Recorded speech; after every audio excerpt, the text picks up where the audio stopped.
Hey, what's up everyone? Today I wanted to talk to you about how I take my photos and how I really picture my shots before I actually take them. I think it's really important to have an idea of what it is you want the picture of and to really kind of frame that and to try and get that, but not to be disappointed when it doesn't turn out exactly like you want. When I get the photos back, the great thing about film photography is it's going to be different than what you imagined because there are so many different elements that play into a film photo that you just cannot predict how the photo is going to turn out. You can do a lot to influence it and to really try and get the perfect shot from your point of view, but when you get the photos back, more often than not, you're going to find that the photo has some kind of surprise in it, some kind of surprise about the look, and that's what I love about film photography.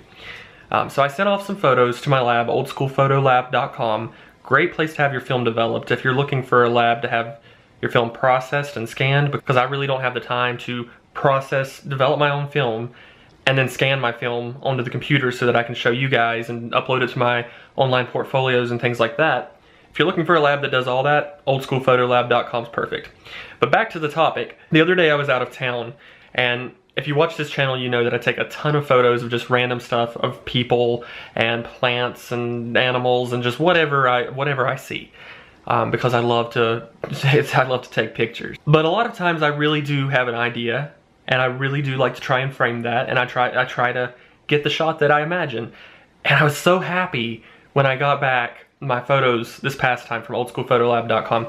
I used my Fuji Class W, which I bought from my awesome friend Carlton. I was surprised at first because I thought they would be, with the Class W, I was really expecting some sharp, crisp images.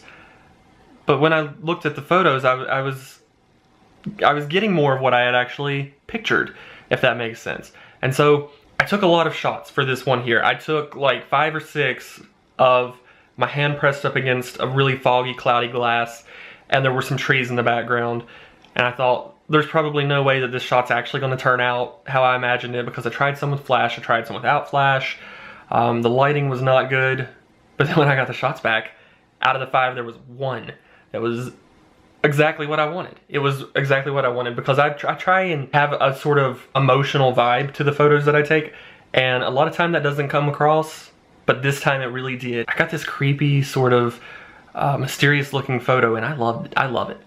Now the next few photos that I'm going to talk about, I was out of town at Black Dog Salvage, which is this really cool place. They have their own show on television and everything, but they reclaim old stuff and repurpose it and make it into something new.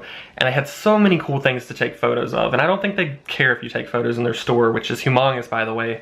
And so I was with some people, and I stood against this really strong, hard light was coming through these glass cube windows, and the light was so bright I knew that if I was going to get a shot of it, I needed to focus on getting the shadows or the silhouettes. So I stood in front of it, and I had the person take a couple photos. I think I took 2, had them take 2, of me just standing in front of it at different angles, and I really love how it turned out. And the next photo I'm going to talk about is just more like a snapshot. I was at the same place, and there were all of these really cool concrete and stone statues, and I loved them. I mean, I'd never probably buy one, but I really liked the looks of them because they had these cherubs, or these small angel children, and they had this they had really cool expressions, just really intense expression. So I wanted to take the picture, and I just like how it turned out. It's not a fantastic photo, and I'm not saying any of these are really fantastic photos, but I'm just excited about the results that I got, because I really did, I was really happy with them.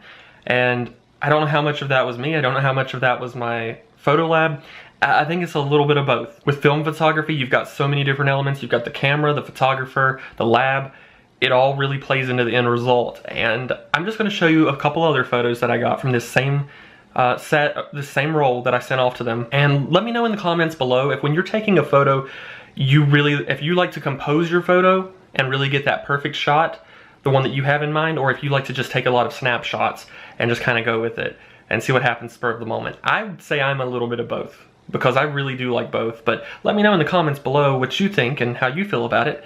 And give this video a thumbs up while you're thinking about it. Subscribe if you haven't already, because you're going to miss out on all of these film photography related videos if you don't. And I'll see you guys later.